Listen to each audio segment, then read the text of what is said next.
Hola tout le monde, aujourd'hui on se retrouve pour compléter les espaces de faible densité français.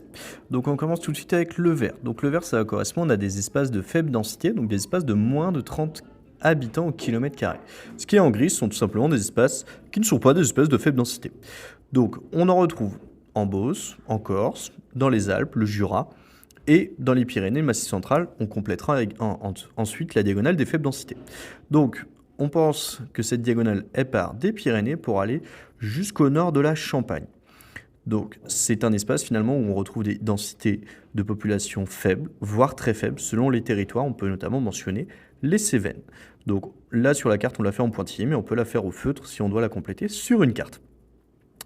Ensuite, on va compléter les stations de sport d'hiver. Donc ce sont des stations qui se sont construites autour de l'or blanc et donc de l'activité notamment du ski. Ensuite, on va enchaîner avec les parcs nationaux. Les parcs nationaux, en fait, sont des territoires qui sont gérés et protégés par l'État en raison de la richesse en fait, d'un patrimoine. Leur objectif, c'est de participer au développement économique tout en favorisant une protection de l'environnement.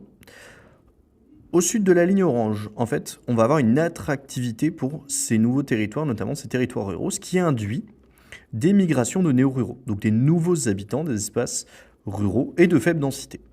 Ensuite, on va avoir les grandes régions d'agriculture productiviste. On peut mentionner la Beauce autour du blé, la région Champagne autour du Champagne, et en vert, le tourisme vert actif, les Landes, le Périgord. Tourisme montagnard autour des Alpes et des Pyrénées, et des espaces qui sont menacés de dépeuplement, notamment les Cévennes. Allez, à plus!